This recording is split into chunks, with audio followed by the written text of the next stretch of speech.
Hola y bienvenidos.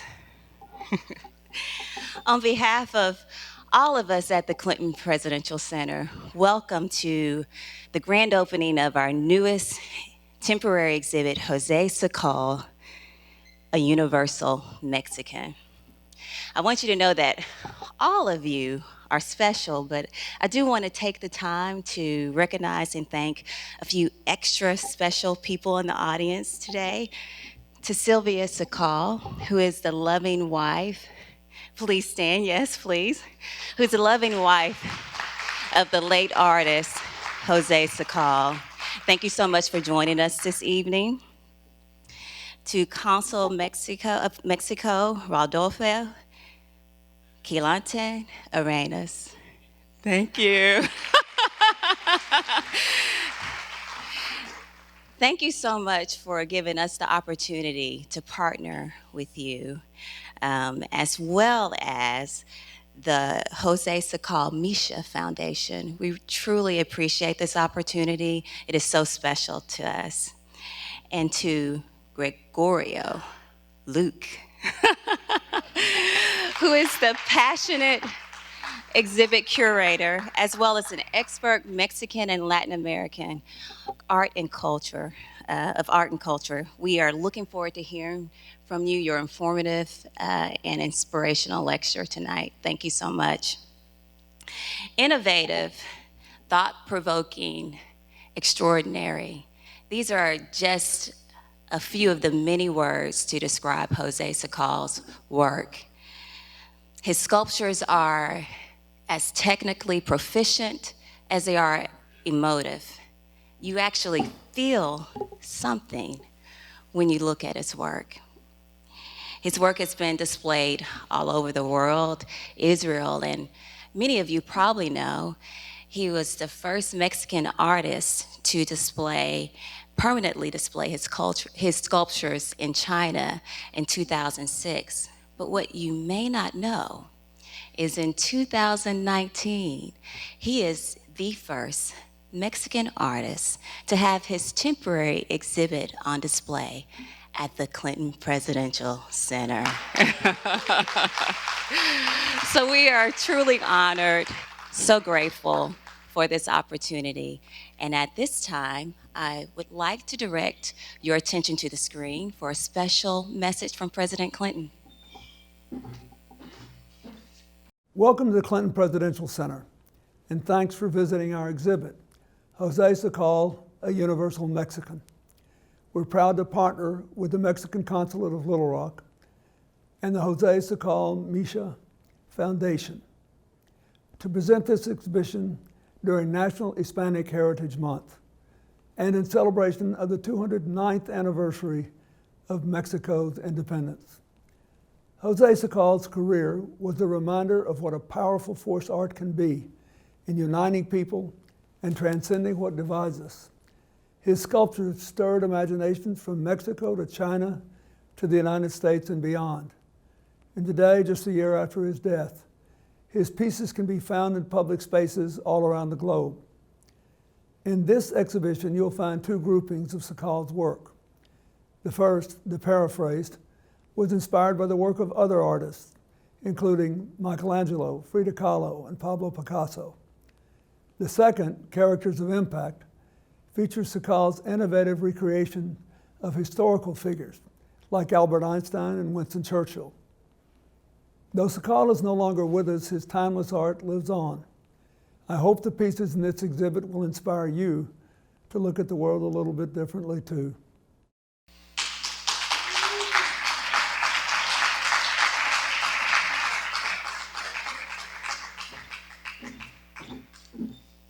And now, please help me welcome the Consul of Mexico, Rodolfo Quilantán Arenas, to the podium.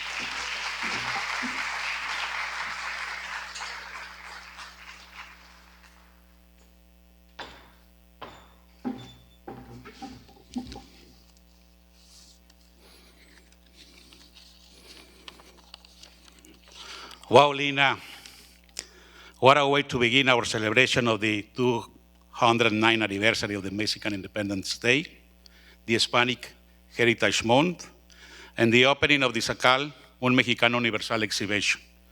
Let's give another round of applause to the video messages of President Bill Clinton, please.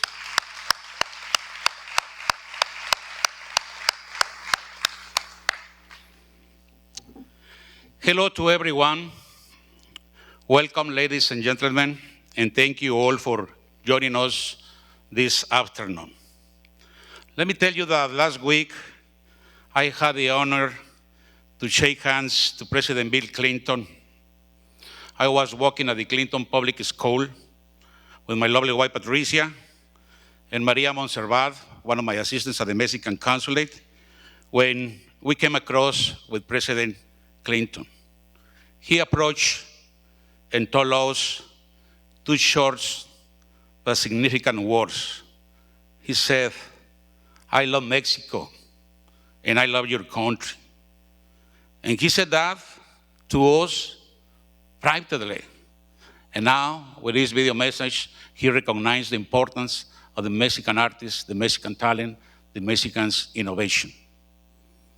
You know that culture and art are two of the most powerful driving forces of Mexico. I know that this presidential center has been a symbol of a bridge in the same way that the Mexican culture and Mexican art have been for more than 3,000 years. The talent, skills, and masteries of Mexicans is recognized all over the world. The creativity, innovation, and imagination of Mexicans blossom everywhere. The contributions of Mexicans to this country and to the world are awesome. All of us are privileged because today, together, we inaugurate the artwork of José Sacal, one of Mexico's most important contemporary artists. José Sacal's artwork has inspired thousands of artists and museum visitors around the world. I want to express my special gratitude to the Clinton Presidential Center and José Sacal Micha Foundation for showing this sculpture exhibition in this beautiful venue in the framework of the anniversary of the Mexican Independence Day and the Hispanic Heritage Month. But I want to express my heartfelt appreciation to the Sacal family, particularly to Silvia Sacal, for keeping José Sacal's legacy alive. Muchas gracias, Silvia, por compartir esta colección de bellas esculturas en esta ciudad capital. And I ask you, Silvia, respectfully to come forward to the podium to say some words to the audience, please.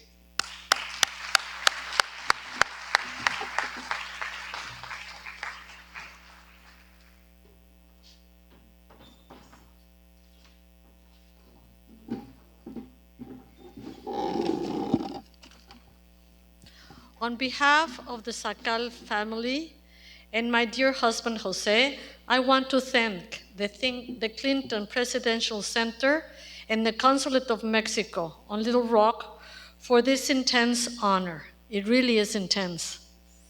I have been told that this is the first time that a Mexican artist displays his work in a presidential library, and what better than at the Clinton.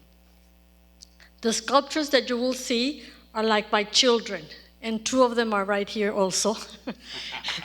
These are bone and flesh. And I walk with Pepe, my husband, through the world, and I witnessed his creation of all of them. We are so proud to share them with you. Thank you very much. Stay here with me, Silvia. Well, now it's my honor to introduce to you my esteemed friend, Gregorio Luke, curator of this exhibition. Gregorio Luke is an expert in culture and art. He lectures all over the world. Right now, he's preparing two lectures, one in Mexico City in this month on Juan Rulfo, one of the best well-known Mexican writers. And the second one on Leonardo da Vinci, which is going to be in Florence next October. Ladies and gentlemen, please welcome Gregorio Luke.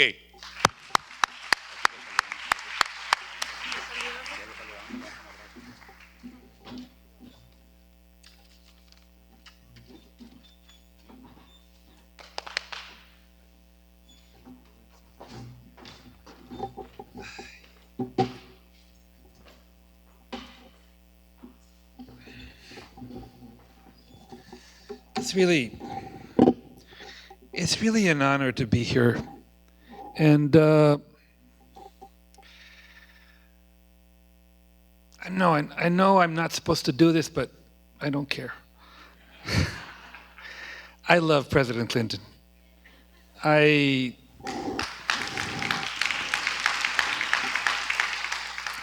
admired him all of my life. And I remember the first time I heard of him, I was working in the Embassy of Mexico in Washington.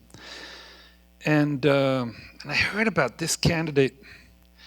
And he was in some kind of deep trouble because of a letter or a draft letter, something, or ROTC letter. And what surprised me, there was going to be an election in New Hampshire. And the pundits had already kind of called his career over. And without, like in a spontaneous manner, 150 Arkansans dropped everything and personally went to New Hampshire to knock on doors. And 600 more listed in a big ad their personal phone numbers, their home numbers, so that anybody that wanted to ask them about the character of their governor could do so. I thought, gee, they must really like this guy. I was so impressed. And then I was fortunate to live throughout his presidency, a time of peace and prosperity where everything seemed possible. The forgotten art of politics was there. And then when you think of it, the real issue, the real quality there, what is present in every great administration, from Lincoln to Roosevelt to Kennedy, is that luminous virtue of intelligence. Intelligence. And that intelligence, I mean, you can see it everywhere. You can see it in the beauty of this room, the height of these walls. You can see it in this idea of building this kind of very modern library and at the same time doing a great effort to keep an old bridge and maintain it as a contrast. I mean, you can even see it in the quality of the hamburgers at the Clinton Library. I mean, can you imagine how disappointing would it be to come to the Bill Clinton Library and have a bad hamburger? And it's exquisite, one of the bests I've ever had. So it's such a pleasure to be here. I really am very grateful to all of you, and especially to José Sacal, that gets every day younger. I don't know how she does it. It's just, people couldn't believe when she went with Pepe. Everybody, I remember, friends telling me, "Oh, he's bringing this young thing with him." No, it's his wife, but she looks so young and so beautiful. And thank you so much, Silvia. And thanks to Rodolfo Quilantán, extraordinary consul and a great promoter of Mexico, a man who today I was very touched. He's out there at 8 a.m. in the consulate and greeting everybody, telling them, all the parents, make sure you have a legal guardian, because if they deport you and you don't, they will take away your kids. And he has the courage to say these things to them and to help them and to be with our people that are having such a hard time today. And so it's such a pleasure to be here. And it's also the sadness is that I have to do this lecture as a curator because José Sacal, I knew José Sacal. José Sacal was a friend of mine. And this presentation, I don't need to read many books about it. I can give personal testimony to every word that I will share with you tonight. He was such a good person, such a charming man. But the charm came from his goodness, his sincerity. And I can also say that José Sacal was a true artist. A lot of those people that go around and are famous are not true artists. They are people that have found success in doing some type of work, some type of painting or sculpture, and then they do it again and again and again.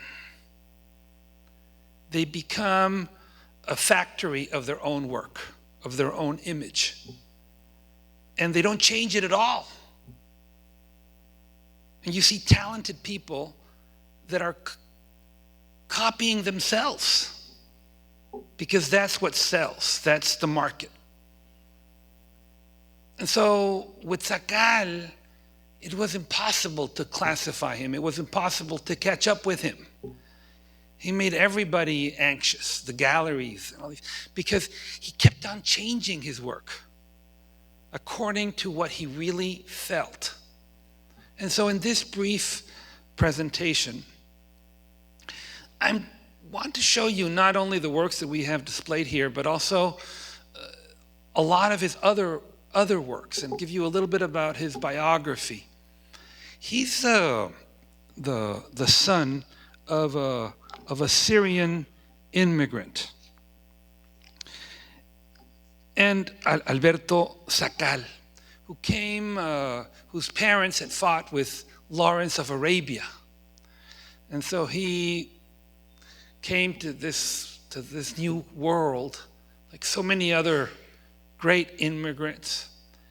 And he was put in jail in Cuba, which turned out to be a bit of a blessing because the Cubans speak very fast. And so if you learn Spanish like the Cubans, you learn Spanish for any. And so he learned to speak Spanish. And then he came to Mexico finally, in Cuernavaca, and he was very good at playing cards and dominoes. He had not a penny to his name, so he was able to become friends. There was a Casino de la Selva in Cuernavaca, and he was able to make some connections, and he was able to open a store in Cuernavaca, a place that has even more beautiful climate than California, if you can believe that. And I'm not. And so he grew up in Cuernavaca. He was born in 1944. And well, the family store was very important, and every kid was expected to participate, to work. And so I can't lie, this is not the store, but I've not been able. It's more or less the same period of time. And Sacal was kind of shy. You know, it was difficult for him to be a good salesman. So what he liked to do was to decorate all the window panes of the store and the whole look of the store. And he was very excited because he could see that his designs actually sold a lot. So he became a successful businessman through art, through displaying these things and putting colors and all this.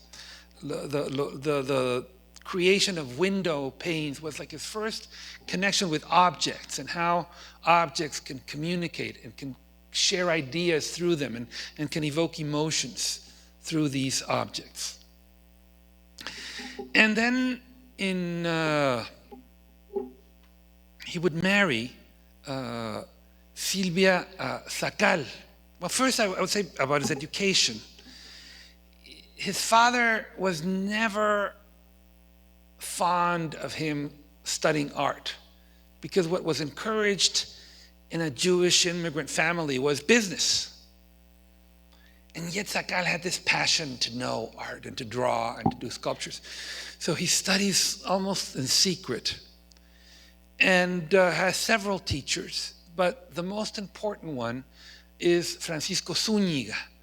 Francisco Zúñiga is the master sculptor of Mexico and Latin America. He was born in Costa Rica. And he does these sculptures of these massive Latin American women, this indigenous type. He's very important because he promotes a completely different standard of beauty, a beauty that has nothing to do with the Western standard. And so Zúñiga Sacal said he would not talk too much, but when he saw him, he said, "You are a born sculptor." And he would encourage him to work. And many of the people that worked with Zúñiga ended up working for Sacal, many of the technicians and the foundry makers. But of course, since he was supposed to do a profession that was successful financially, he enters into medical school. And in those days in Mexico, every medical student got a cadaver. And you kept your cadaver for 6 months. And Sacal immediately turns this into an artistic exercise. He paints his cadavers, uses different colors for the muscles, for the bones, and studies the body in a way that would be impossible for an art student, to actually look how the body is built, to be able to dissect it, to look at the muscles, to see what is beneath the face. All of these things are for him a consequence of his studies in medicine. And then he wanted to be a psychiatrist, so he studies also mental patients in La Castañeda, that is one of the most severe mental patients in Mexico are in La Castañeda.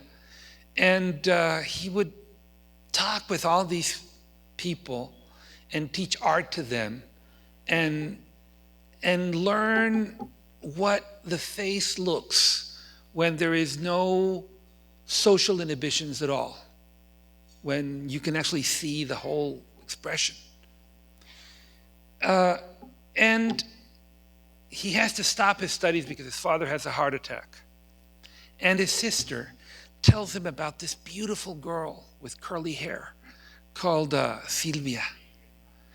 And he meets her. Their noviazgo, their courtship lasts only 3 months. A los 3 meses, they marry. 3 months later.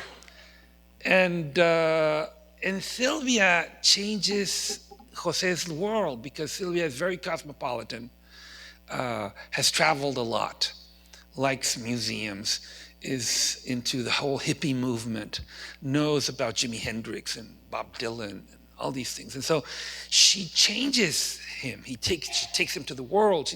Suddenly, I find a lot of parallels, with, Bill and Hillary, and she kind of widens his world. And she also gives him a job because Silvia's family had a very important fabric of clothes, especially wedding clothes. And so Sacal becomes a designer and a photographer. And he learns to adapt, say, a wedding dress that was done for a woman in Europe to make it to a body in Mexico or US.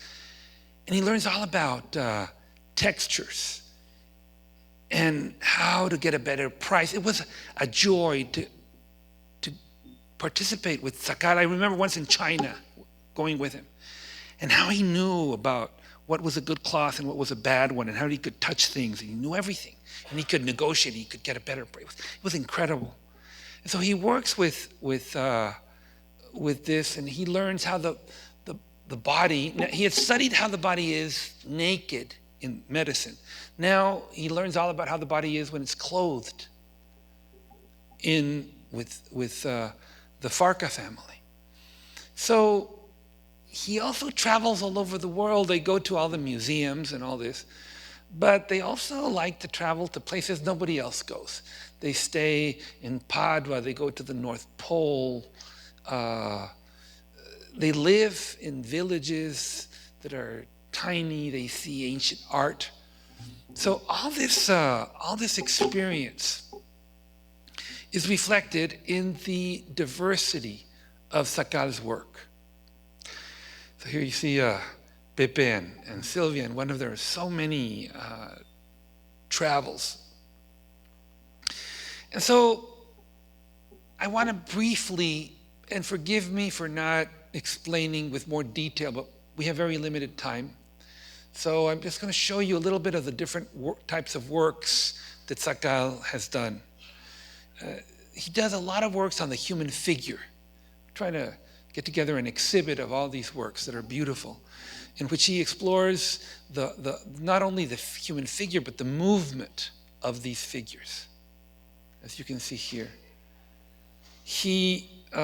This one is about migraine, the pain of that, and you see the expressions of the hands.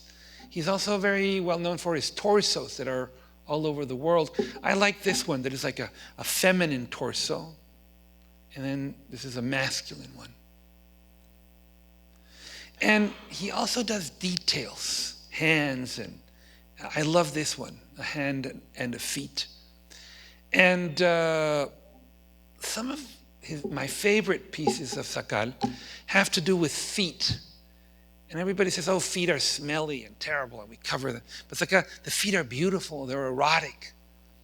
And I remember going with Sacal in China and showing his feet, and looking at these women starting to weep, because it has such a deep meaning in China of oppression of women that for centuries were forced to wear steel shoes so their feet would be tiny. And they did that so that the woman could never escape the oppression of the men, and with enormous pains. And they made it even a virtue, this form of torture of women. Another example of oppression of women. And I remember Sacal's feet of liberty that have been, I've seen also schools that put sculptures of Sacal as a first step in forward, no? But I see them as an unusual look at something that, I mean, who has done sculptures of feet and celebrated the feet? Look at this beauty. He also went on safaris to photograph animals. Like Sacal wasn't capable of killing any animal. And he understands them, he photographs them, he does elephants. There are exhibits of Sacal's in zoos. I've never been able to get an American zoo to help to do this, but he does horses and sharks and penguins and roosters, and so many. I mean, these are just a minimal example. Some of them are monumental. There's a plaza in Mexico, it's called the Plaza of the Cat. And he also did a mouse. And my favorite is this beautiful whale, a beautiful whale that's like 15 feet, more, 20, 30 feet.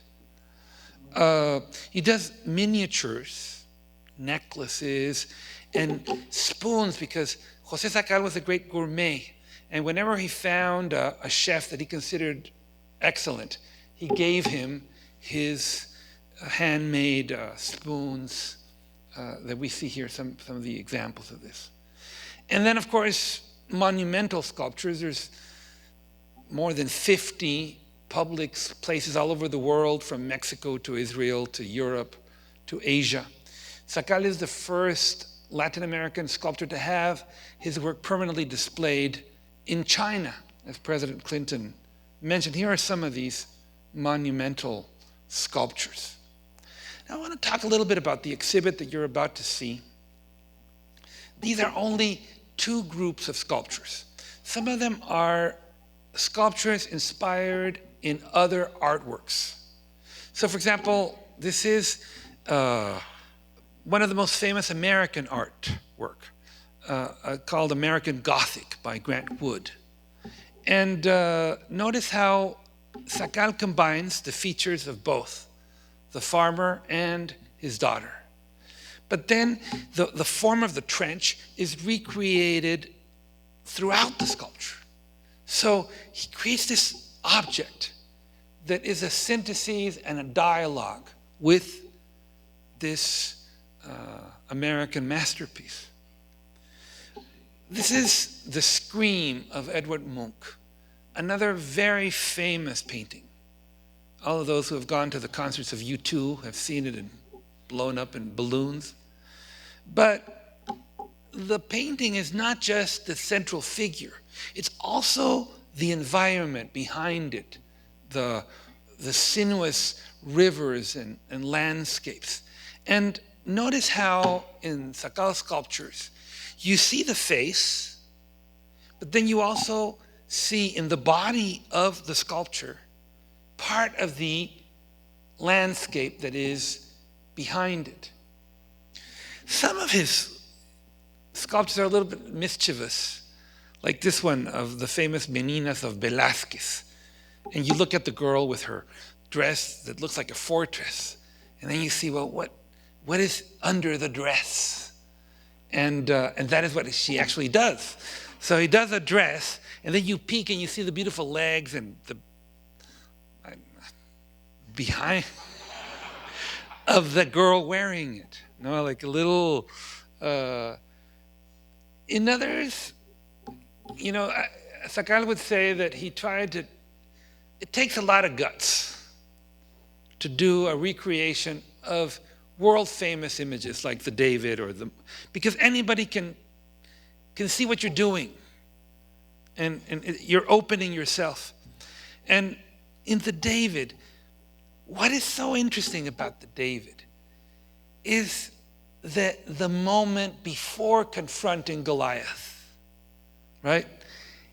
That moment before we make a decision, before we, when that decision is already crystallized in our minds. And he focuses on that emotion, on that moment. Or in the Moses, the strength and the wisdom of Moses. And he recreates it in bronze. He even attempts one of the most sacred, famous works of art, the Mona Lisa. And in the Mona Lisa, of course he works on the smile of the Mona Lisa. But what I find remarkable is that when he was doing the sculpture, he wanted to get the form right. How do you take a bidimensional image and make it three-dimensional? So he used to do this sculpture and he covered it up. And until you could recognize who she was covered up with no smile, did he proceed. Sacal, even though he was very easygoing, was very rigorous with his work. Whenever he didn't like something, he broke it, he destroyed it. And some of his works are technically virtuosic. To be able to recreate this work of art of Georgia O'Keeffe is in Arkansas.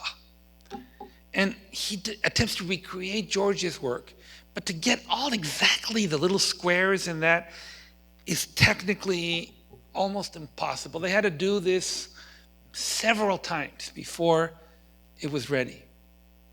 He also takes some of the characters of Guernica, the Wailing Woman, where the tears become an object, become three-dimensional. And then the horse in Guernica. For Sacal, you can, whenever you show your teeth, it is only in extreme anger or in extreme sorrow. And you could see that in his mental patients. And so here you see the teeth of the horse as an expression of the horrors of war. He also does the two Fridas.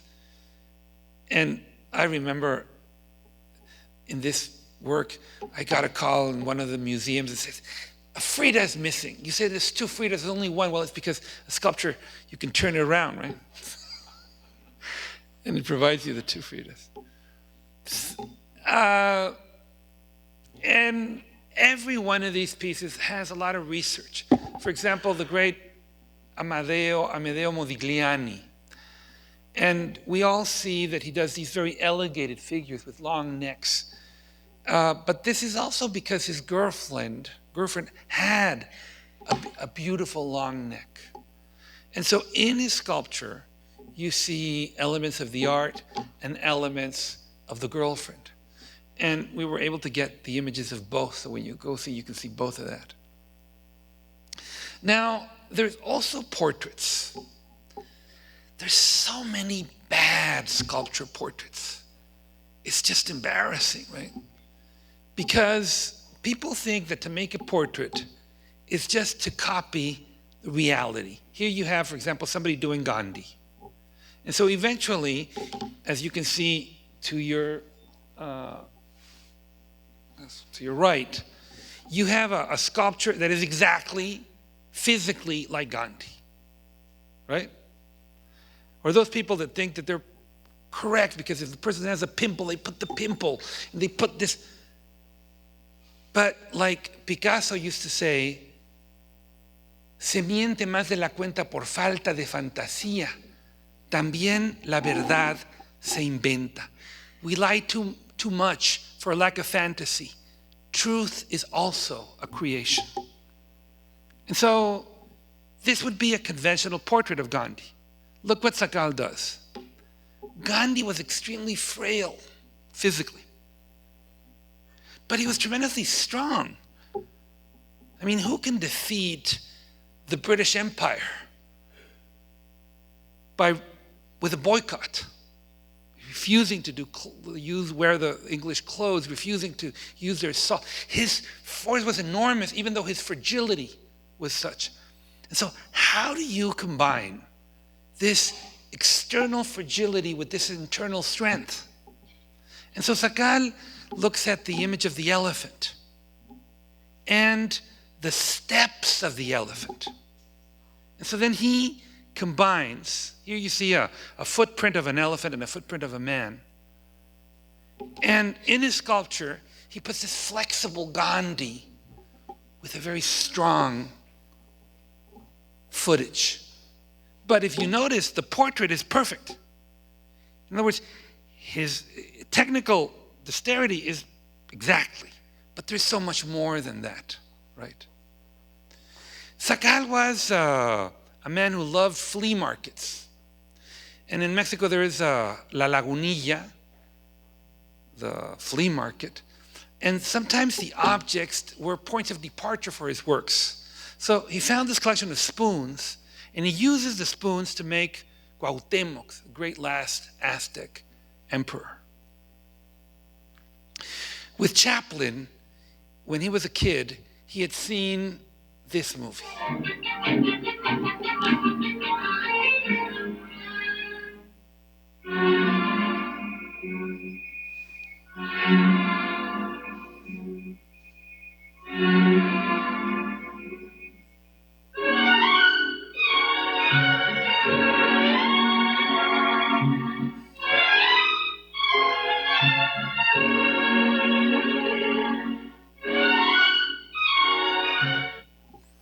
And so when he saw in La Lagunilla these authentic old roller skates, he thought that this was the opportunity to build a sculpture to his hero, Charlie Chaplin. And so from this object, he creates this whole sculpture of Charlie Chaplin.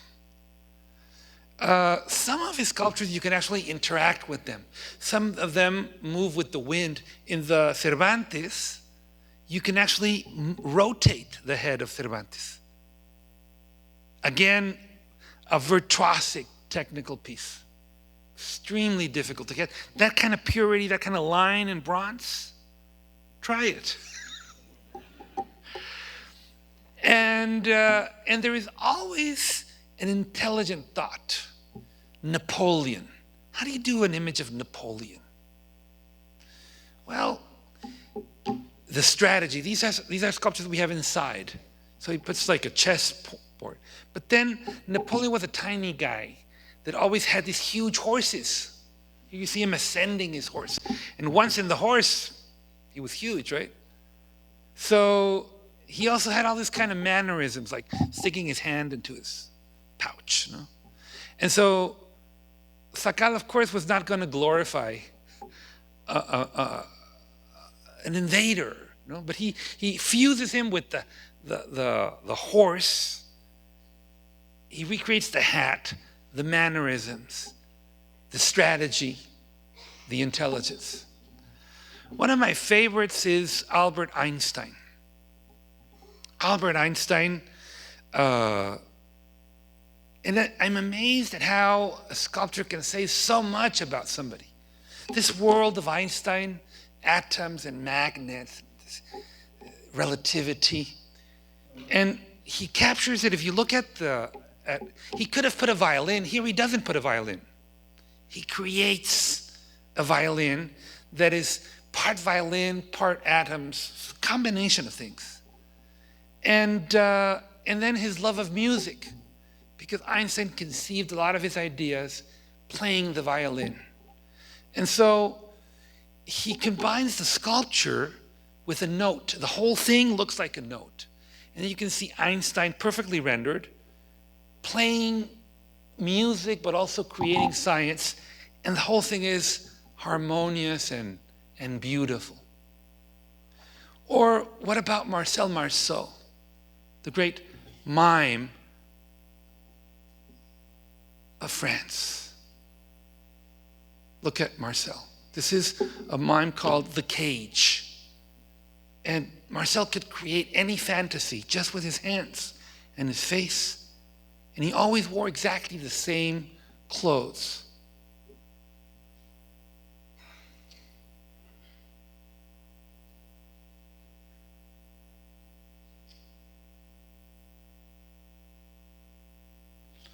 So what does Sacal do? He recreates, of course, the mask. But then if you notice carefully, you see even the costume, you see the stripes, you see the hands that were so important are a little bit disproportionate because the hands were very important in his expression. Or Abraham Lincoln. What is the basic thing, the basic contribution of Abraham Lincoln? It's so easy to get distracted with his features. So he does a portrait that is recognizable because the hat and the beard, but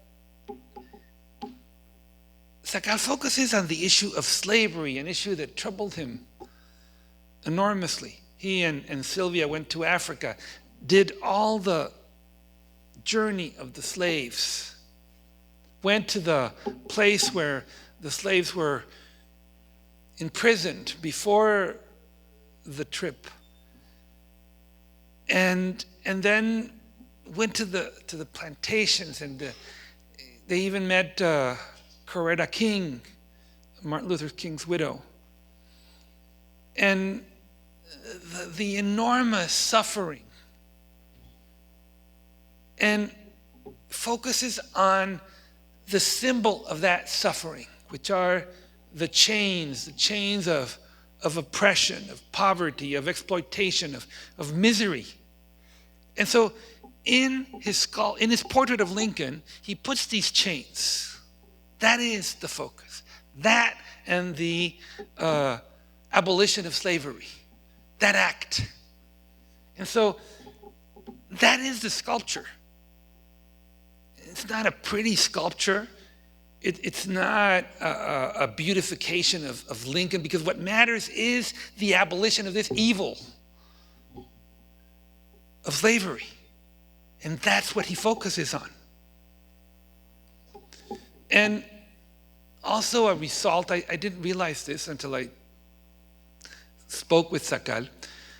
After the Civil War, after all these military bands left all these instruments all over the South, and so you could get a trumpet and you could get a sax, and so a lot of impoverished black performers could play them like Louis Armstrong. And so he found a trumpet, an old trumpet in a flea market. And around this trumpet, he creates his portrait to Louis.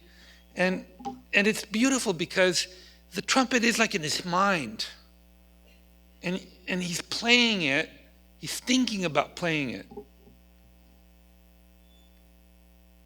I mean, you gotta hear Potato Head Blues. It's one of the most beautiful. And as a Jew, Sacal was very moved by Churchill's defiance of the Nazis. That speech of Churchill, that invincible speech, when he says, we will fight them on the beaches, we will fight them on the shores, and even if our island is captured and starving, we will continue fighting them, until the new world with all its power and might comes to the rescue of the old. And so in that speech, Churchill communicates to the Nazis that we will never surrender. And to an indecisive US, he says, participate, get involved. And so this sculpture, I think I've seen many portraits of Churchill. I wish there could be a public plaza in London with this piece. And because it captures the suffering of Britain when the Nazi aircraft bombed it to the rubble. And one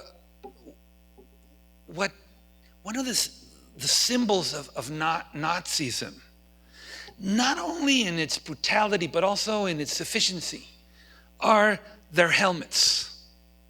The Nazi helmets were just this kind of indestructible, perfect.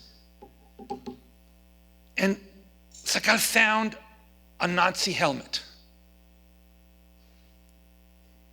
And he held it in his hands, and he decided to do his tribute to Churchill from the rubble of the bombs and the helmet, like sticking into his side. If you see at the bottom, you see the Nazi helmet, and they tell me it was very difficult to be able to, it was so solid, so well done, that it was very difficult to penetrate the Nazi helmet.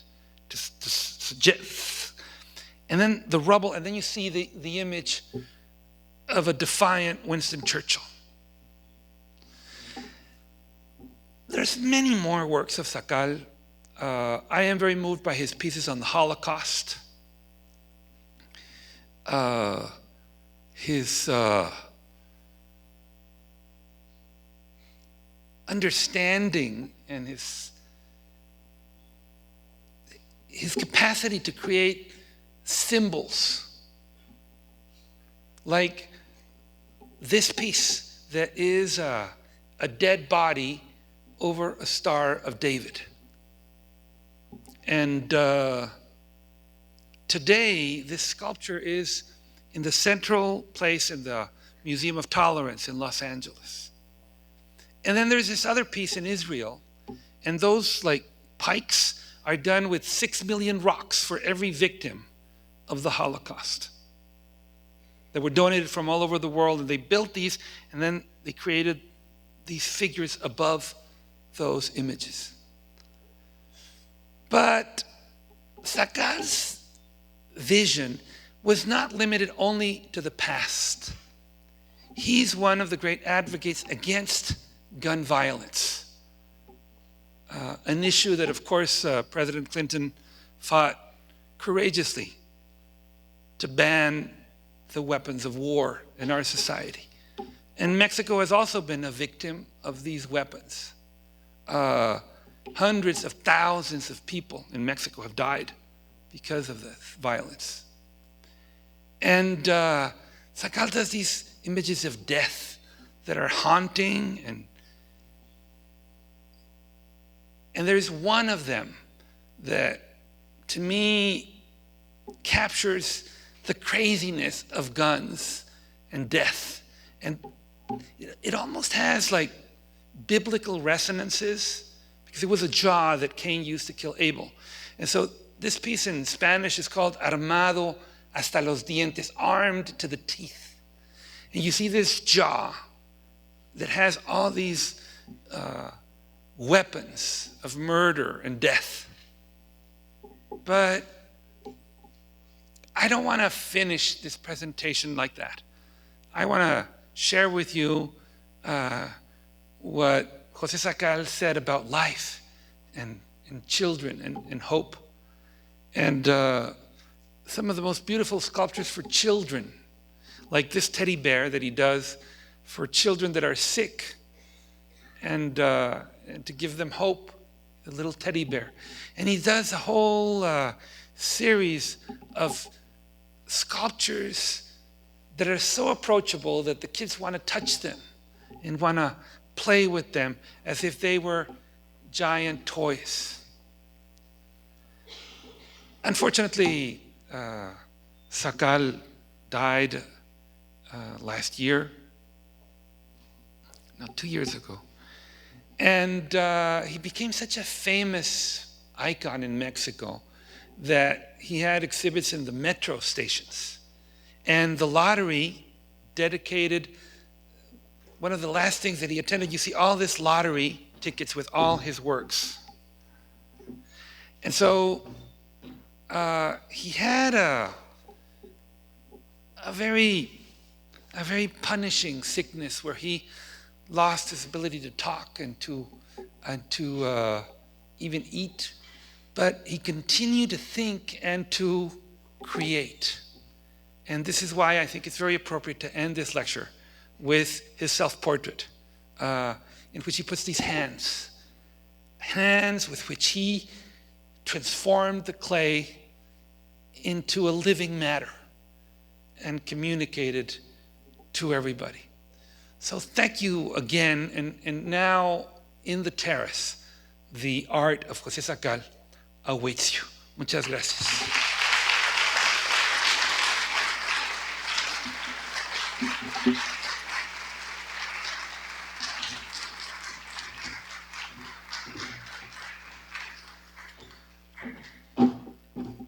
Thank you so much, everyone. That was wonderful. Thank you. If you could all join us downstairs now at the Sky Terrace. It's down on the first floor. Our Governor Hutchinson is down there as well. We're going to have a ribbon cutting. So if you would please join us. And then afterwards, there'll be a reception. Thank you. Introduce the Governor as a Hutchinson. Governor, please.